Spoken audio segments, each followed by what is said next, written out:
Hello, हाय, नमस्कार, सत श्री अकाल, आदाब।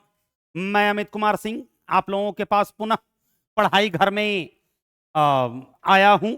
और पढ़ाई घर का जो मुख्य उद्देश्य है, जो हम लोग लेकर के चल रहे हैं, हर घर नौकरी का वादा, इसको लेकर के आज मैं फिर अपने क्वेश्चन के साथ उपस्थित हुआ हूं। आइए पहले नंबर सवाल पे चर्चा करते हैं। स्वतंत्र हिंदुस्तान, जी हाँ, कलम मैं ले चुका हूं। चलिए, स्वतंत्र हिंदुस्तान नामक समाचार पत्र का निम्न में से किसके द्वारा प्रकाशित किया गया? तो जी हाँ, स्वतंत्र हिंदुस्तान नामक पत्रिका की जो स्थापना है वो 1909 ईस्वी में 1909 ईस्वी में जो अंग्रेजी भाषा में छपती थी, अंग्रेजी भाषा में छपती थी, तारकनाथ दास के द्वारा इस पत्रिका की स्थापना की गई। तारकनाथ दास जो कि क्रांतिकारी नेता थे। आपके नंबर ऑप्शन में श्यामजी कृष्ण वर्मा, इन्होंने 1905 में इंडियन होम रूल सोसाइटी की स्थापना की और इंडियन होम रूल सोसाइटी नामक संगठन की स्थापना की। वहीं लंदन में इंडिया हाउस नामक संस्था की स्थापना, लंदन में इंडिया हाउस नामक संगठन की स्थापना श्यामजी कृष्ण वर्मा के द्वारा ही की गई थी। लंदन में ही इन्होंने इंडियन होम रूल सोसाइटी की स्थापना की थी।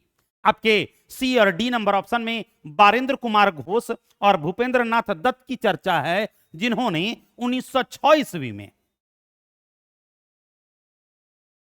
युगांतर पत्रिका की स्थापना की।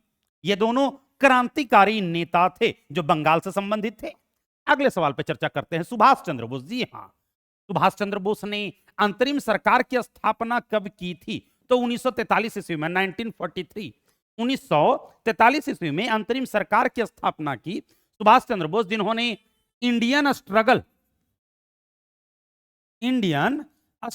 नामक पुस्तक की रचना की और 1939 के त्रिपुरी अधिवेशन की अध्यक्षता करते हैं, जिसमें पट्टाभी सीतारमैया को पराजित करते हैं। गांधी जी के जो मनोनीत अध्यक्ष थे पट्टाभी सीतारमैया, उसे वो पराजित करते हैं सुभाष चंद्र बोस। और कांग्रेस की नीतियों से असंतुष्ट होकर के सुभाष चंद्र बोस ने न केवल कांग्रेस से इस्तीफा दिया, इसके पश्चात 1939 ईस्वी में ही कलकत्ता में हार्वर्ड ब्लॉक की स्थापना करते हैं।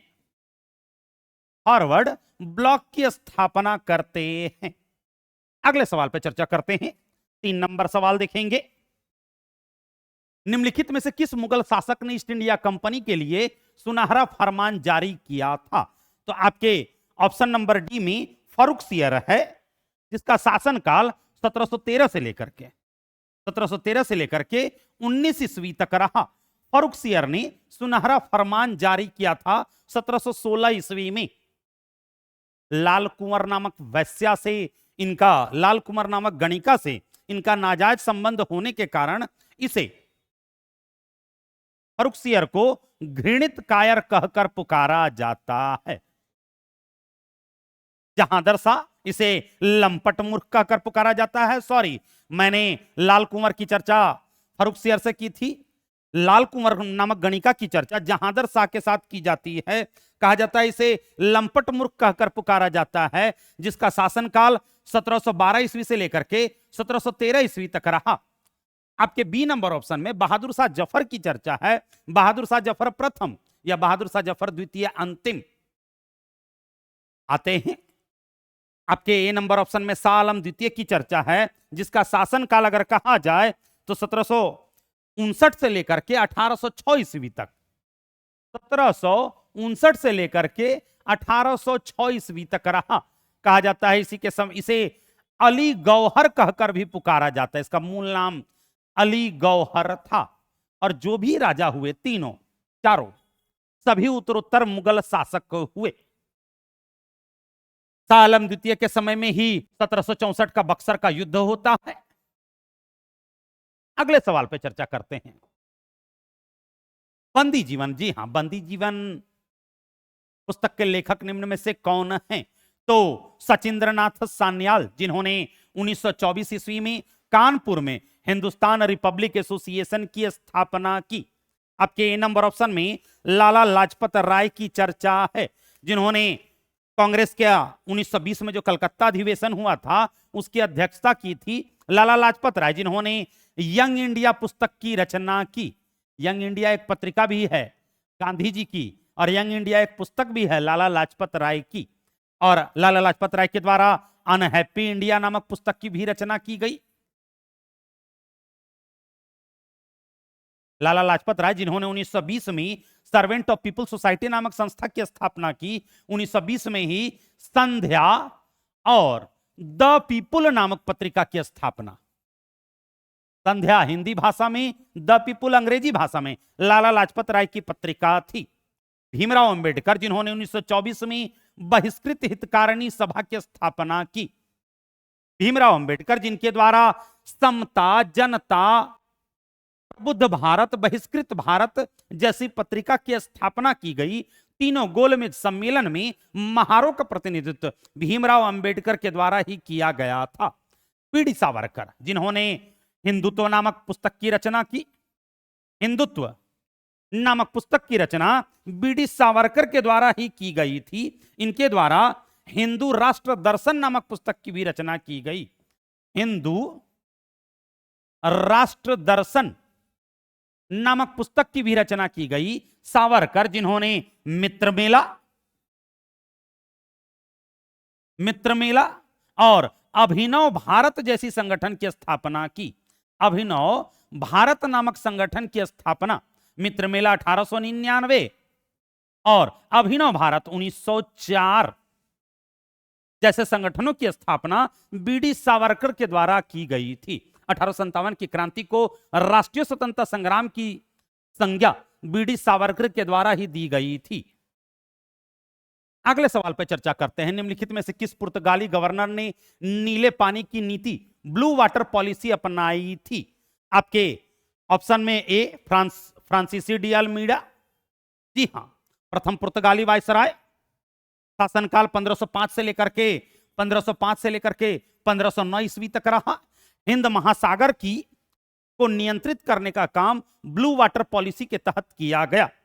आपके बी नंबर ऑप्शन में अल्बुकर्क की चर्चा है, पुर्तगाली साम्राज्य का वास्तविक संस्थापक जिसका शासनकाल 1509 से लेकर के 1515 ईस्वी तक रहा। द्वितीय पुर्तगाली गवर्नर, पुर्तगाली साम्राज्य का वास्तविक संस्थापक भारत में अल्बुकर्क को माना जाता है। नूनो द कून्हा और कैब्राल सभी पुर्तगाली थे। अगले सवाल पर चर्चा करते हैं। 1942 में कांग्रेस के बंबई अधिवेशन में निम्नलिखित में से किसके द्वारा भारत छोड़ो प्रस्ताव, जी हां, भारत छोड़ो आंदोलन की शुरुआत 9 अगस्त 1942 ईस्वी को हुई थी मुंबई के ग्वालियर टैंक मैदान से, जिसे खमियार टैंक मैदान के नाम से भी जाना जाता है। क्योंकि क्रांति अगस्त में हुई थी 9 अगस्त 1942 को, इसलिए इसे अगस्त क्रांति आंदोलन के नाम से भी जाना जाता है। तो भारत छोड़ो प्रस्ताव प्रस्तावित किया गया था जवाहरलाल नेहरू के द्वारा, और भारत छोड़ो आंदोलन का प्रस्ताव जो तैयार किया गया वो भी जवाहरलाल नेहरू के द्वारा तैयार किया गया, जिसका समर्थन सरदार पटेल के द्वारा किया गया था। जिसका समर्थन सरदार पटेल के द्वारा किया गया 1942 ईस्वी में। जवाहरलाल नेहरू जिन्होंने glimpses of world history, discovery of India, मेरी कहानी, हु लिव इंडिया डाइज जैसी पुस्तकों की रचना की। जवाहरलाल नेहरू जिनकी अध्यक्षता में राष्ट्रीय नियोजन समिति का गठन 1938 में किया गया हरिपुरा अधिवेशन में, जिसकी अध्यक्षता सुभाष चंद्र बोस कर रहे थे। राजेंद्र प्रसाद, इन्होंने इंडिया डिवाइडेड नामक, इन्हें बिहार का अजात शत्रु कहकर पुकारा जाता है महात्मा गांधी के द्वारा। इन्होंने इंडिया डिवाइडेड नामक पुस्तक की रचना की। सरदार पटेल, बारदोली के महिलाओं के द्वारा बारदोली सत्याग्रह में महत्वपूर्ण भूमिका निभाने के कारण महात्मा गांधी के सहयोग से इन्हें सरदार की उपाधि दी गई।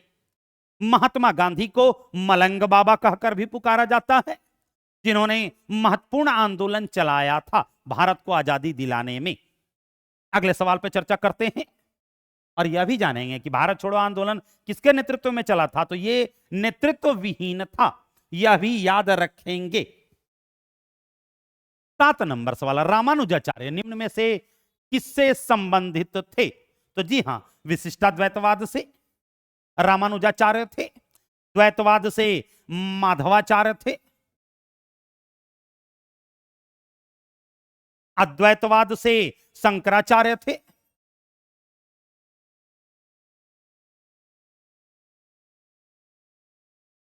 शंकराचार्य का जन्म केरल के कलादी गांव में हुआ था। रामानुजाचार्य निम्न में से किससे संबंधित थे? तो विशिष्टाद्वैतवाद से। द्वैतवाद माधवाचार्य और अद्वैतवाद शंकराचार्य।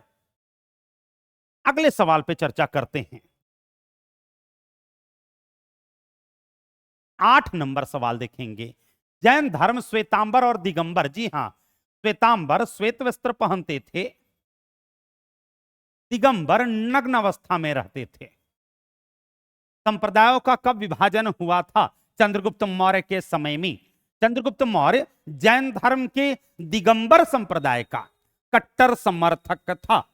चंद्रगुप्त मौर्य के समय में ही प्रथम जैन सम्मेलन हुआ था, जिसमें श्वेतांबर और दिगंबर दैनिक नियम के प्रश्न पर मतभेद हो जाता है, तो श्वेतांबर और दिगंबर संप्रदाय का जन्म होता है। श्वेतांबर संप्रदाय जो कि उत्तर भारत और दिगंबर संप्रदाय दक्षिण भारत, उत्तर भारत में स्थूलभद्र के नेतृत्व में, स्थूलभद्र के नेतृत्व में, वहीं दक्षिण भारत में भद्रबाहु के नेतृत्व में। जी हां, भद्रबाहु कौन? चंद्रगुप्त मौर्य के धार्मिक गुरु, आध्यात्मिक गुरु, जिन्होंने कल्पसूत्र की रचना की। नेतृत्व कर रहे थे। जहां श्वेतांबर संप्रदाय का नेतृत्व स्थूलभद्र कर रहे थे, वहीं दिगंबर संप्रदाय का नेतृत्व भद्रबाहु कर रहे थे। कनिष्क के समय में चौथा बौद्ध सम्मेलन हुआ था। हीनयान और महायान शाखा का उदय होता है। बौद्ध धर्म की महायान शाखा का उदय, महायान शाखा का कट्टर समर्थक कनिष्क और उसका दरबारी नागार्जुन था। कनिष्क जो कि बौद्ध धर्म का कट्टर समर्थक था, कुषाण वंश का सबसे प्रतापी राजा। चौथा बौद्ध सम्मेलन उसी के समय में हुआ था।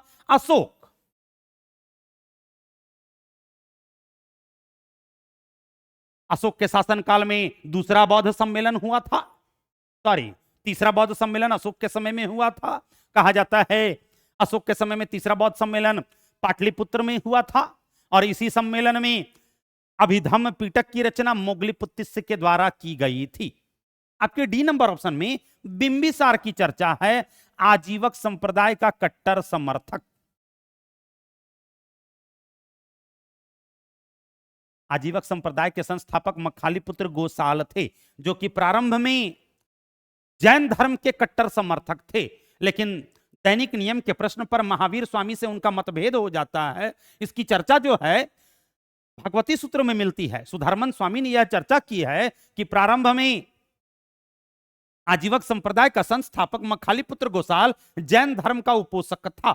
6 वर्षों तक महावीर स्वामी के साथ कठिन तपस्या करता है, लेकिन दैनिक नियम के मतभेद के प्रश्न पर जब मतभेद हो जाता है तो वो जैन धर्म का परित्याग करके श्रावस्ती में, कोसल की राजधानी श्रावस्ती थी महाजनपद काल में, तो श्रावस्ती में आजीवक संप्रदाय की स्थापना करता है। बिंबिसार आजीवक संप्रदाय का कट्टर समर्थक था। इसके दरबार में प्रसिद्ध आजीवक संप्रदाय के आचार्य पिंगल वत्स रहते थे, जिन्होंने बिंबिसार को आजीवक संप्रदाय में दीक्षित किया था। अगले सवाल पर चर्चा करते हैं। विदेशी यात्री निकोलो कॉन्टी, जी हां, 1420 ईस्वी में देवराय प्रथम के समय में इटली यात्री निकोलो कॉन्टी, जो 1420 ईस्वी में देवराय प्रथम के समय में आया था। देवराय द्वितीय के समय में 1442 ईस्वी में अब्दुल रज्जाक आया था, फारस का यात्री था। कृष्ण देवराय जो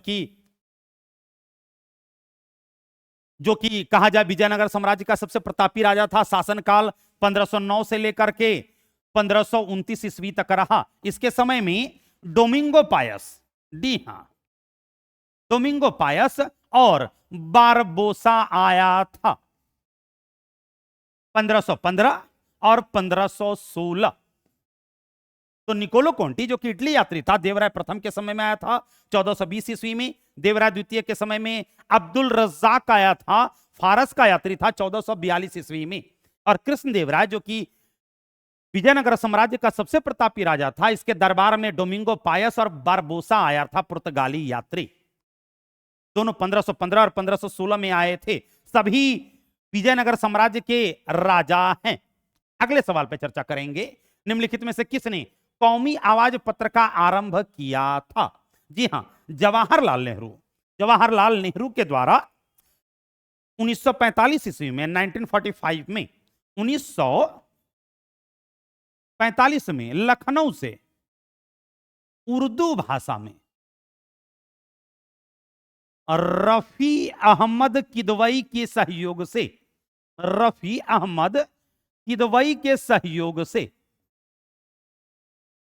कौमी आवाज पत्र का आरंभ किया गया था। मौलाना अबुल कलाम आजाद और जवाहरलाल नेहरू तो नेशनल हेराल्ड नामक पत्रिका की भी स्थापना करते हैं। मैं अपने हर डिस्कशन में बार बार मैं कह रहा हूं, 1932 ईस्वी में नेशनल हेराल्ड पत्रिका की स्थापना जवाहरलाल नेहरू के द्वारा ही की गई थी, दिल्ली से, अंग्रेजी भाषा में। मौलाना अबुल कलाम आजाद, जिन्होंने अल हिलाल 1912, अल बिलाग 1914 उर्दू भाषा में कलकत्ता से मौलाना अबुल कलाम आजाद के द्वारा छापी जाती थी। भीमराव अंबेडकर के द्वारा समता, जनता, प्रबुद्ध भारत, है ना, बहिष्कृत भारत जैसी पत्रिका की स्थापना की गई थी। इन्होंने बहिष्कृत हितकारिणी सभा की भी स्थापना की। शौकत अली और मोहम्मद अली अगर कहा जाए तो 1919 में खिलाफत आंदोलन के प्रणेता थे। अगले सवाल पे चर्चा करेंगे। 11 नंबर सवाल देखेंगे। बिहार में नोनिया विद्रोह, जी हां, सोरा उत्पादन को लेकर के हुआ था। बिहार में जो नोनिया विद्रोह हुआ था वो 1770 से लेकर के 1800 के बीच में, 1770 से लेकर के 1800 के बीच में नोनिया जातियों के द्वारा यह विद्रोह किया गया, जो सोरा उत्पादन को लेकर के था। यह मुख्य रूप से हाजीपुर, सारण और पूर्णिया के क्षेत्र में हुआ था। यह हाजीपुर, सारण और पूर्णिया के क्षेत्रों में हुआ था, इसलिए इसे नोनिया विद्रोह के नाम से जाना जाता है। नोनिया जनजातियों के द्वारा किया गया, इसलिए इसे नोनिया विद्रोह कहा जाता है। अगले सवाल पर चर्चा करेंगे। मुस्लिम लीग 30 दिसंबर 1906 ईस्वी को वर्तमान बांग्लादेश की राजधानी ढाका में सलीमुल्लाह खान ने वकारुल मुल्क की अध्यक्षता में आगा खां के सहयोग से मुस्लिम लीग की स्थापना की थी, जिसका मुख्यालय अलीगढ़ को बनाया गया, जिसका मुख्यालय अलीगढ़ को बनाया गया। प्रत्यक्ष कार्रवाई दिवस अगर कहा जाए तो 16 अगस्त 1946 ईस्वी को प्रत्यक्ष कार्रवाई दिवस मनाया गया। 16 अगस्त 1946 ईस्वी को मुस्लिम लीग के द्वारा प्रत्यक्ष कार्रवाई दिवस मनाया गया। वहीं आपके ए नंबर ऑप्शन में 22 दिसंबर 1939 को मोहम्मद अली जिन्ना के नेतृत्व में, मोहम्मद अली जिन्ना के नेतृत्व में मुक्ति दिवस मनाया गया था। जिन्ना के नेतृत्व में 22 दिसंबर 1939 ईस्वी को मुस्लिम लीग के द्वारा मुक्ति दिवस भी मनाया गया था। अगले सवाल पर चर्चा करते हैं। निम्नलिखित में से किसने सूर्यास्त कानून, जी हां, 1793 में परमानेंट सेटलमेंट ब्रिटिश भारत के 19% क्षेत्रों पर बिहार, बंगाल और उड़ीसा लॉर्ड कार्नवालिस के द्वारा शासनकाल 1786 से लेकर के 1793 में सूर्यास्त कानून, जिसे अस्थाई बंदोबस्त, जमींदारी प्रथा, इस्तमरारी बंदोबस्त कहकर भी पुकारा जाता है। जी हां, अस्थाई बंदोबस्त को, परमानेंट सेटलमेंट को सूर्यास्त कानून, जमींदारी प्रथा या इस्तमरारी बंदोबस्त, इस्तमरारी बंदोबस्त कहकर भी पुकारा जाता है। ब्रिटिश भारत के 19% क्षेत्रों पर यह लागू हुई थी। इंग्लैंड के सामंतवादी व्यवस्था से प्रभावित होकर के चार्ल्स ग्रांट के द्वारा अस्थाई बंदोबस्त का प्रारूप तैयार किया गया था। थॉमस मुनरो, जी हां, आपके सी नंबर ऑप्शन में थॉमस मुनरो 1820 में रैयतवाड़ी व्यवस्था का प्रवर्तक, रैयतवाड़ी व्यवस्था 50% क्षेत्रों पर, 50% क्षेत्रों पर, सॉरी 51% क्षेत्रों पर, 51% क्षेत्रों पर रैयतवाड़ी व्यवस्था की शुरुआत की गई थी मद्रास में। वही होल्ट मैकेंजी के द्वारा, होल्ट मैकेंजी के द्वारा 1833 ईस्वी में, 1833 ईस्वी में ब्रिटिश भारत के 30% क्षेत्रों पर महालवाड़ी व्यवस्था, महालवाड़ी व्यवस्था लागू की गई थी। अगले सवाल पे चर्चा करते हैं। 14 नंबर सवाल देखेंगे। विठल स्वामी मंदिर, जी हां, ये विजयनगर साम्राज्य में था। विठल स्वामी मंदिर और हजारा स्वामी मंदिर, हजारा स्वामी मंदिर और नागलापुर शहर की स्थापना, नागलापुर शहर की स्थापना अगर कहा जाए तो कृष्णदेवराय के द्वारा ही बनवाया गया था, जिसका शासनकाल 1509 से लेकर के 1529 ईस्वी तक रहा। पूरे विजयनगर साम्राज्य का सबसे प्रतापी राजा कृष्णदेवराय था।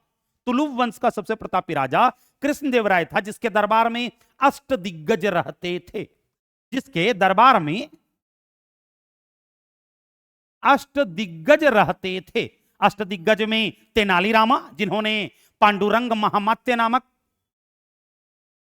तेनालीरामा, जी हां, जिन्होंने पांडुरंग महामात्य नामक पुस्तक की रचना की। कृष्णदेवराय खुद बहुत बड़ा लेखक था, जिसके दरबार में बारबोसा और डोमिंगो पायस आए थे। कृष्णदेवराय खुद बहुत बड़ा लेखक था, जिन्होंने अमुक्तमाल्या तेलुगु भाषा में, जाम्बवती कल्याणम संस्कृत भाषा में, ऊषा परिणय संस्कृत भाषा में रचना की थी। इन्हें आंध्र पितामह या आंध्र भोज कहकर भी पुकारा जाता है। आपके बी नंबर ऑप्शन में देवराय द्वितीय की चर्चा है। इसे इम्माडी देवराय या गज बेटकर कहकर भी पुकारा जाता है। यह संस्कृत का बहुत बड़ा विद्वान था, जिसने महानाटक सुधा निधि, संस्कृत भाषा में महानाटक सुधा निधि नामक पुस्तक की रचना की। देवराय द्वितीय के द्वारा कहा जाता है, देवराय द्वितीय जिसने अपने शासनकाल में 2000 मुसलमान धनुर्धरों को अपने साम्राज्य में भर्ती किया था। इसके दरबार में फारस यात्री अब्दुल रज्जाक आया था। वहीं देवराय प्रथम के समय में 1420 ईस्वी में इटली यात्री निकोलो कोंटी आया था। अगले सवाल पे चर्चा करते हैं। 15 नंबर सवाल, कांग्रेस, जी हां, 28 दिसंबर 1885 को कांग्रेस की स्थापना हुई। क्षय रोग से मरने वाली निम्न कथन किसकी है? तो अरविंद घोष। वंदे मातरम पत्रिका की स्थापना निष्क्रिय विरोध का सिद्धांत अरविंद घोष के द्वारा ही किया गया था। वंदे मातरम पत्रिका की स्थापना 1906 ईस्वी में अरविंद घोष के द्वारा की गई थी। अरविंद घोष जिन्होंने 1926 में पौंडीचेरी में ओरविले आश्रम की स्थापना की थी। अरविंद घोष जिन्होंने लाइफ डिवाइन नामक पुस्तक की रचना की।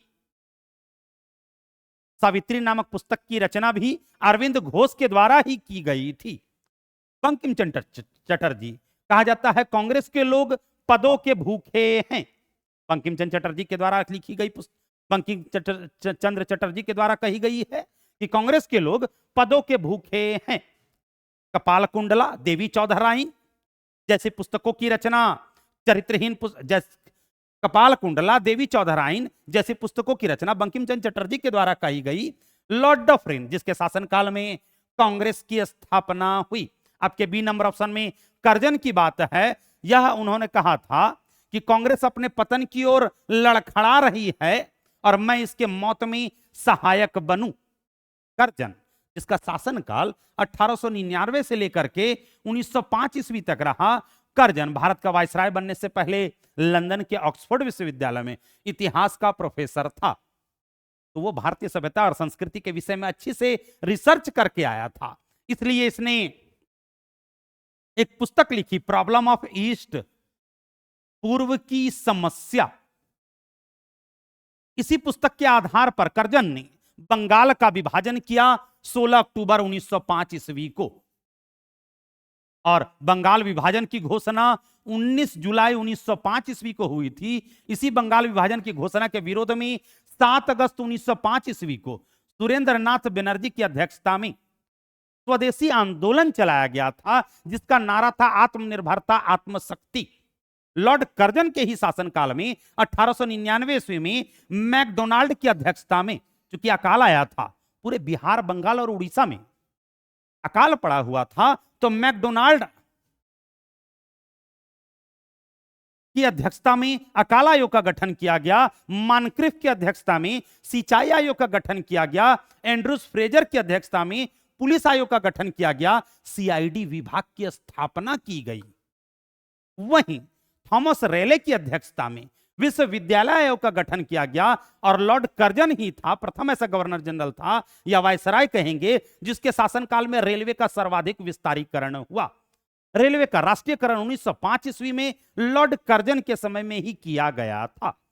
अगले सवाल पे चर्चा करेंगे। 16 नंबर सवाल देखेंगे। श्रीरंगपट्टनम, जी हां, युद्ध हुआ था लॉर्ड कॉर्नवालिस और टीपू सुल्तान के बीच में। तीसरा अंग्रेज मैसूर युद्ध हुआ था 1790 से 92, और 1793 में श्रीरंगपट्टनम की संधि हुई थी टीपू सुल्तान और कॉर्नवालिस के बीच में। आपके ए नंबर ऑप्शन में दूसरा अंग्रेज मराठा युद्ध हुआ था। कहा जाता है 1803 से 1805 के बीच में, 1803 से 1805 के बीच में, और 1802 ईस्वी में बसाइन की संधि हुई थी। आपके सी नंबर ऑप्शन में तीसरा अंग्रेज मराठा युद्ध हुआ था 1817 से 19, 1817 से 19। तीसरा अंग्रेज मराठा युद्ध हुआ था जिसके तहत पूना और ग्वालियर की संधि हुई। इसी दोनों संधि के तहत तीसरा अंग्रेज मराठा युद्ध समाप्त हुआ था। वहीं चौथा अंग्रेज मैसूर युद्ध वेलेस्ली के समय में 1799 टीपू सुल्तान की मृत्यु होती है। अगले सवाल पे चर्चा करते हैं। तालीकोटा का युद्ध, जी हां, 1565 में हुआ था। विजयनगर साम्राज्य और बहमनियों के बीच में तालीकोटा का युद्ध हुआ था, जिसे बन्नी घट्टी का युद्ध या राक्षसी तांगड़ी युद्ध कहकर भी पुकारा जाता है। जहां विजयनगर साम्राज्य की तरफ से रामराय युद्ध कर रहा था, वहीं बहमनियों की तरफ से अली आदिल शाह युद्ध कर रहा था। अगले सवाल पे चर्चा करते हैं। कूली पुस्तक, जी हां, मुल्क राज आनंद की पुस्तक कूली, इस पर फिल्म भी बनी है अमिताभ बच्चन पर। कूली पुस्तक के लेखक मुल्क राज आनंद थे प्रेमचंद, जिन्होंने कहा जाए तो प्रगतिशील लेखक संघ की भी स्थापना की थी लखनऊ में। 1936 ईस्वी में प्रगतिशील लेखक संघ की स्थापना प्रेमचंद्र के द्वारा 1936 ईस्वी में की गई। प्रेमचंद, जिन्होंने गोदान, गबन, कर्मभूमि, रंगभूमि, नमक का दरोगा, बड़े घर की बेटी जैसी पुस्तकों की रचना की। आपके डी नंबर ऑप्शन में शरद चंद्र चटर्जी की चर्चा है, जिन्होंने देवदास, परिणीता, श्रीकांत, चरित्रहीन, ब्राह्मण की बेटी जैसी पुस्तकों की रचना की।